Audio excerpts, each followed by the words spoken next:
Hello everyone, मैं सिवी semantic text जन में आपका स्वागत है।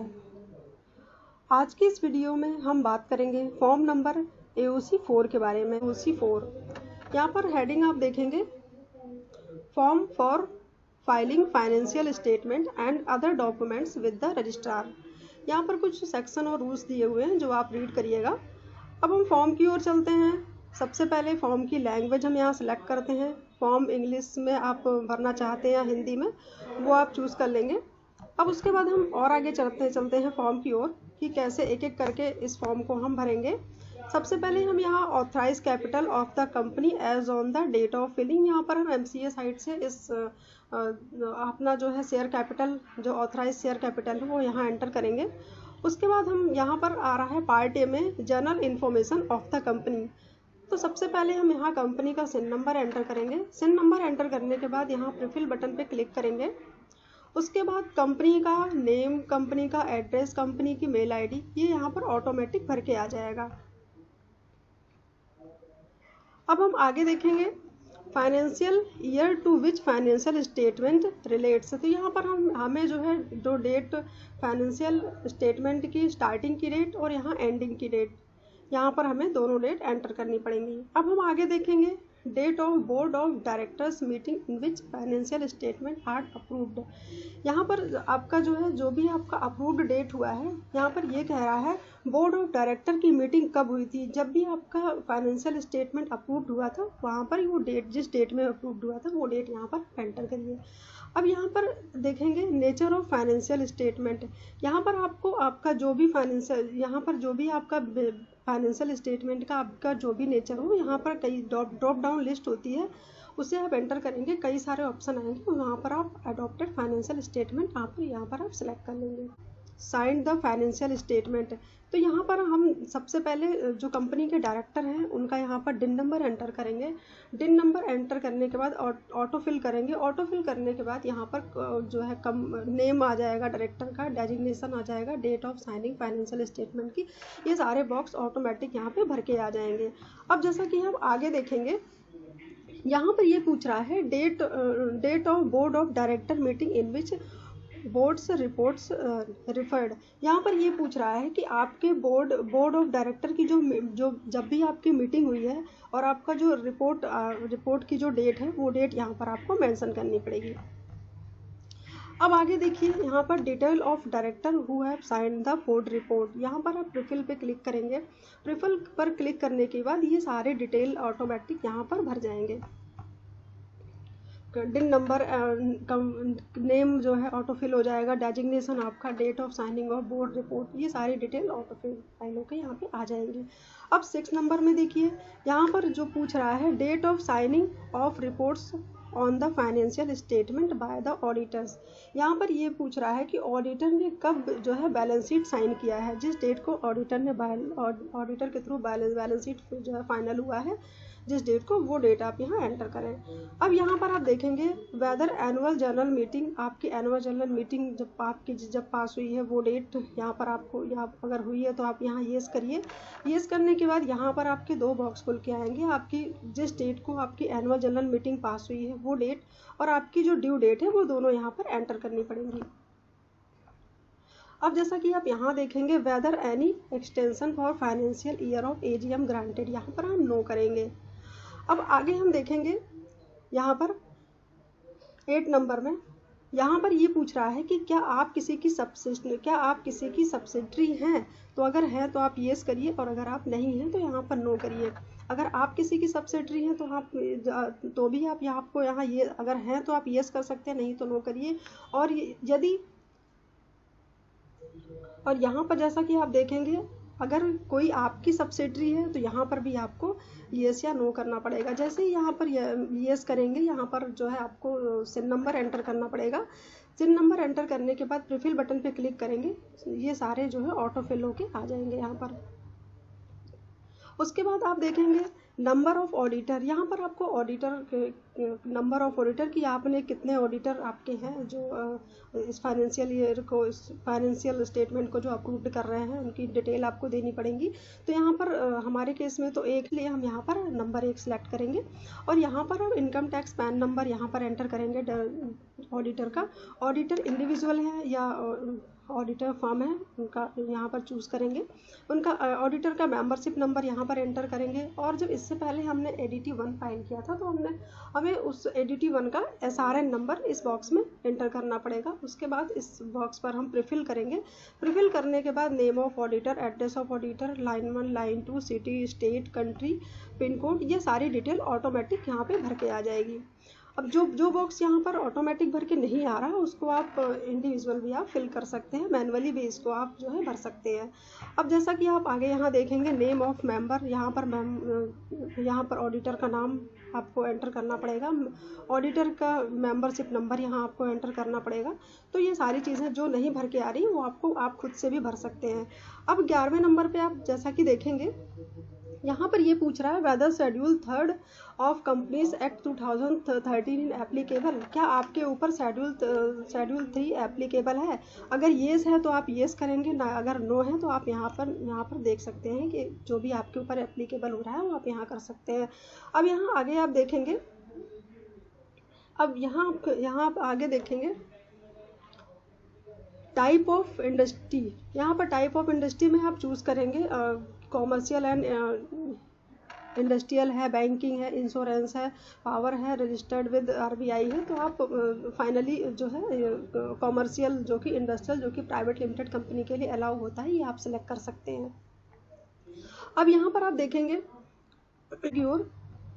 अब यहाँ पर हम देखते हैं सबसे पहले कि बैलेंस शीट, हमें यहाँ पर आपको अपनी बैलेंस शीट जो है वो सामने रखनी पड़ेगी। Balance sheet and profit and loss, यहाँ पर एक एक करके आपको रिपोर्ट एंड करंट रिपोर्टिंग का पीरियड का जो है डिटेल और आपको प्रीवियस रिपोर्टिंग पीरियड की जो डिटेल है सारी एक एक करके आपको यहाँ एंटर करनी पड़ेगी। अब जैसा कि आप देखेंगे बैलेंस शीट अपने सामने आप रख लीजिए, एक एक करके इसमें आपको भरना पड़ेगा। आपको इक्विटी एंड लायबिलिटीज आपकी कितनी है, जो आपकी रिजर्व एंड सरप्लस आपकी जो। अब आगे हम देखते हैं यहाँ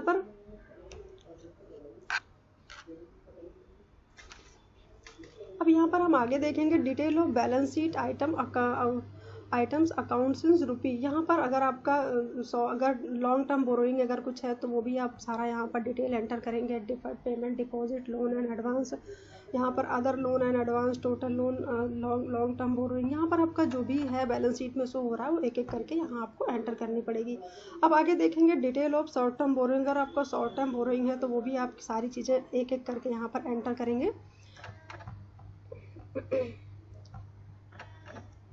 अब यहाँ आप आगे देखेंगे detail of long term loan and advance unsecured considered goods, यहाँ पर आप capital advance, security deposit, loan and advance, यहाँ पर आप अगर आपके बैलेंस शीट में कुछ शो हो रहा है तो आप यहाँ पर एंटर करेंगे। Detail of long term loan and advance, अगर यह आपका कैपिटल एडवांसेस है, सिक्योरिटी डिपॉजिट है, लोन एंड एडवांसेस है, तो सारी चीज़ें यहाँ पर आपको एक एक करके एंटर करनी पड़ेंगी।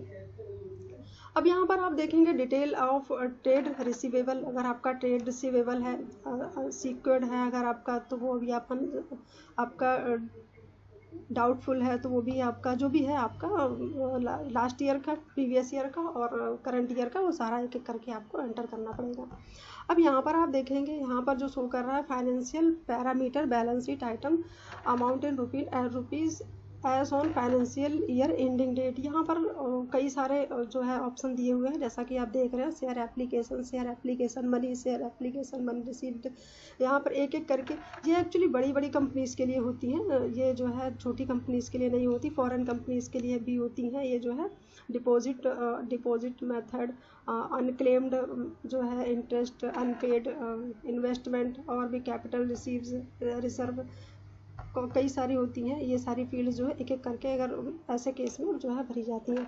अब आपका सबसे मैंडेटरी जो फील्ड है वो आप यहाँ आ जाइए, यहाँ पर नेटवर्थ ऑफ द कंपनी, आपको अपने फाइनेंशियल स्टेटमेंट से देख के आपको यहाँ पर जिसकी कंपनी की नेटवर्थ आपको यहाँ भरनी पड़ेगी। एक एक करके आप देख के यहाँ एंटर कर सकते हैं। यहाँ पर आप secured loan, gross fix assets, depreciation, यहाँ पे मिसलेनियस, यहाँ पे सारी डिटेल यहाँ आप एंटर कर सकते हैं। अब जैसा कि हम आगे देखेंगे, share capital raise during the report period, amount in rupees. यहाँ पर आप देखेंगे, अगर आपका है कुछ तो भरिएगा, नहीं तो फिर आप आगे बढ़ सकते हैं। अब यहाँ पर जैसा कि आप देखेंगे आगे, यहाँ पर detail related to cost record of the cost audit. यहाँ पर आप देखेंगे whether maintenance of cost records by the company has been maintain, यहाँ पर आप नो कर देंगे। अब जैसा कि आप आगे देखेंगे सेगमेंट सेकंड में, information and particulars in respect of profit and loss account. यहाँ पर आप देखेंगे प्रॉफिट एंड लॉस के बारे में, आप प्रॉफिट एंड लॉस का ऑप्शन यहाँ ओपन कर लेंगे। उसके बाद यहाँ पर आप जो है प्रॉफिट और लॉस की सारी डिटेल एक एक करके सारी फील्ड में एंटर करेंगे। यहाँ पर आप देखेंगे इसमें रेवेन्यू फ्रॉम ऑपरेशन, यहाँ पर आपको सेल परचेज की सारी डिटेल डालनी पड़ेगी, सेल एंड सप्लाई सर्विस। आप यहाँ देखेंगे इनकम, आपका अदर इनकम कुछ है तो यहाँ अदर इनकम आप एंटर करेंगे, या टोटल आपका ऑटोमेटिक शो करेगा। यहाँ आपका कोई अगर एक्सपेंसेस है तो एक्सपेंसेस भी आप डाल सकते हैं, जैसे कि आप देख पा रहे हैं purchase of stock in trade, आपका एम्प्लॉय बेनिफिट एक्सपेंसेस, आपका पेमेंट टू ऑडिटर, आपका यहाँ पर फाइनेंस कॉस्ट आपका हो गया, डेप्रिसिएशन आपका हो गया, अदर एक्सपेंसेस हो गया। यहाँ एक एक करके आप सारी डिटेल को एंटर कर सकते हैं। अब यहाँ आप देख सकते हैं आपका जैसे कि आपका टैक्स एक्सपेंसेस अगर कुछ है, जैसे कि आपका करंट टैक्स हो गया, डाफा टैक्स हो गया, ये भी आप एंटर करेंगे। यहाँ पर आपका कुछ भी है, प्रॉफिट और लॉस है, जो भी है, तो आपको देख के एक एक चीज़ें, आपको कोई चीज़ छूटनी नहीं चाहिए। और जहाँ पर आपका बॉक्स खाली लग रहा है वहाँ आपको 0 जो है भर देना पड़ेगा, नहीं तो ये जो है आपका जब लास्ट में चेक फॉर्म करेंगे तो एरर शो करेगा। तो मैं फॉर्म की ओर आगे बढ़ती हूँ, और यहाँ पर आप देख सकते हैं detail profit and loss item amount in rupees में। यहाँ पर भी अगर आप देख सकते हैं detail of earning foreign exchange के लिए है, ये आपके लिए नहीं है। फॉरेन एक्सचेंज अगर कुछ फॉरेन एक्सचेंज का है तो वो भी आप यहाँ पे एंटर कर सकते हैं। यहाँ पर आप देख पाएंगे detail of expenditure in foreign exchange, आप यहाँ पर फॉरेन एक्सचेंज से रिलेटेड अगर कुछ भी है तो यहाँ पर आप एंटर कर सकते हैं। अब यहाँ पर financial parameter profit and loss account item, ये ड्यूरिंग द रिपोर्टिंग पीरियड, आप यहाँ पर जो है जो भी है आपके बैलेंस शीट में वो भी आप एंटर, रेंट अगर आपने कुछ पे किया है तो वो भी आप कर सकते हैं एंटर। यहाँ पे ग्रोस वैल्यू ट्रांजैक्शन अगर आपने कोई कर रखी है तो वो भी आप कर सकते हैं। यहाँ पर related income of foreign currency है तो आप यहाँ पे कर सकते हैं। यहाँ पर जो भी है आपका तो यहाँ पे आप करके एंटर कर सकते हैं। अब आइए देखते हैं आगे फॉर्म की ओर। यहाँ पर है detail related to principal product of service of the company. यहाँ पर हम देखेंगे total number of product service categories. यहाँ पर अगर आपका जो प्रोडक्ट है वो 2 है तो यहाँ 2 डालिए, अगर नंबर में अगर 1 है तो 1 डालिए। यहाँ पर जो है 1 डाल के उसके बाद product of service category code, यहाँ पर ITC NPCC 4 डिजिट का कोड होता है, जो कि आपको गूगल से आपको सर्च करके अपने प्रोडक्ट की जो है कोड, आप डिजिटल कोड आपको उसमें से देख के निकालना पड़ेगा और ये कोड यहाँ पर एंटर करना पड़ेगा। जैसे ही आप कोड एंटर करेंगे ये सेकंड वाला ऑप्शन जो है ऑटोमेटिक यहाँ पे भर के आ जाएगा। और नेक्स्ट देखते हैं turnover of product service category in rupees. यहाँ पर आपका जो टर्नओवर है, यहाँ पर आपको बैलेंस शीट से देखकर आपको टर्नओवर जो है एंटर करनी पड़ेगी।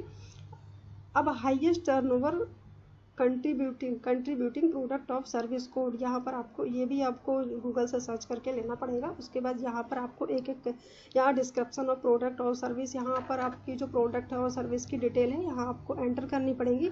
Turnover of the highest contributing product of service, यहाँ पर आपको ये भी आपको अपने स्टेटमेंट से देख के यहाँ एंटर करना पड़ेगा। अब आइए आगे चलते हैं फॉर्म की ओर। और यहाँ पर मैं आपको बताना चाहूँगी,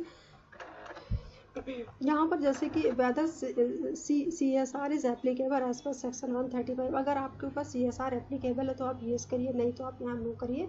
उसके बाद यहाँ पर आप देखिए आपको यहाँ पर टर्नओवर एंटर करनी पड़ेगी, जो कि आप अपने स्टेटमेंट से देख के यहाँ पर टर्नओवर एंटर कर सकते हैं। नेटवर्थ भी यहाँ आपको अपने स्टेटमेंट से देख के एंटर करना पड़ेगा। अब आगे चलते हैं फॉर्म की ओर।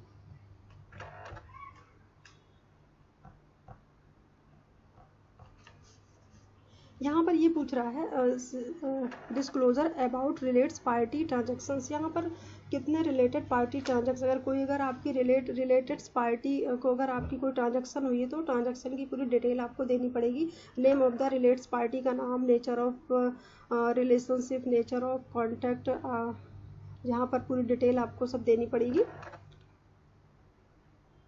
ये सारी आपको एक एक करके सारे बॉक्स आपको इसमें एंटर करने पड़ेंगे, सारे एक एक box, name of the related party, जितनी पार्टियों को आपने दिया है, पर्पस आपका, सारी डिटेल आपको यहाँ एक एक करके भरनी पड़ेंगी। अब यहाँ पर आप आएंगे ऑडिटर रिपोर्ट्स। ऑडिटर रिपोर्ट में अगर आपकी गवर्नमेंट कंपनी है, यहाँ पूछ रहा अगर आपकी गवर्नमेंट कंपनी है तो क्या ये सप्लीमेंट्री सप्लीमेंट ऑडिट के लिए कहा CAG से कहा, तो यहाँ पर आप येस कर सकते हैं तो येस करिए, नो करिए, क्योंकि हमारी प्राइवेट कंपनी है इसलिए हम यहाँ पर नो कर सकते हैं। अब यहाँ पर हम देखेंगे मिसलेनियस में, यहाँ पे अब हम आगे आएंगे यहाँ पर, जैसे कि मिसलेनियस में यहाँ सबसे पहले detail of remark made auditor and applicable of CARO. यहाँ पे whether auditor report has been qualified और has any reservation of contents advance remarks, यहाँ पर हम नो करेंगे।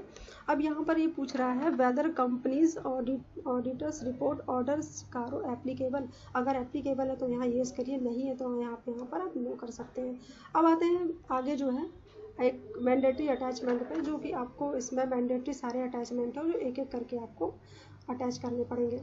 यहाँ पर आप देख पाएंगे जैसा कि copy of financial statement duly authenticated as per section 134 including boards reports, auditors report and other document. यहाँ पर आपको जो सारे अटैचमेंट है वो मैं डिटेल मैंडेटरी सारे अटैचमेंट आपको बताऊंगी। यहाँ सबसे पहले आपको फाइनेंशियल स्टेटमेंट अपने यहाँ पर अटैच करने पड़ेंगे। उसमें आपको नोट्स ऑफ अकाउंट्स डायरेक्टर की जो रिपोर्ट होगी वो भी आपको अटैच करना पड़ेगा। इंडिपेंडेंट ऑडिटर रिपोर्ट वो भी आपको अटैच करने पड़े, MGT 9 जो कि आपको अटैच करनी पड़ेंगी। नोटिस ऑफ AGM, इसमें आपको सारी डिटेल जो है यहाँ पे अटैच करनी पड़ेंगी। अगर आपका कोई ऑप्शनल अटैचमेंट है तो जो भी आपको लगता है कि अटैचमेंट करना ज़रूरी है तो वो भी आप यहाँ पे अटैच कर सकते हैं। अब फॉर्म की ओर हम आगे बढ़ते हैं डिक्लेरेशन पे। अब यहाँ डिक्लेरेशन पे जैसा कि हर फॉर्म में आप करते आते हैं, वाइड रेजोल्यूशन नंबर, यहाँ पर आपको वाइड रेजोल्यूशन नंबर यहाँ पर डालना पड़ेगा। यहाँ पर रेजोल्यूशन की डेट जो भी आपकी है वाइड रेजोल्यूशन की डेट वो यहाँ पर आप एंटर करेंगे और यहाँ पर जो है चूज़ करेंगे डायरेक्टर है, मैनेजिंग डायरेक्टर है, CFO है, CEO, यहाँ पर उनका मेंबरशिप नंबर एंटर हम करेंगे। मेंबरशिप नंबर एंटर करने के बाद यहाँ सर्टिफाई अब कौन करेगा, जो कि होल टाइम प्रैक्टिस में हो जो है वो इस फॉर्म को सर्टिफाई करेंगे। अपना मेंबरशिप नंबर ऑडिटर को यहाँ एंटर करना पड़ेगा।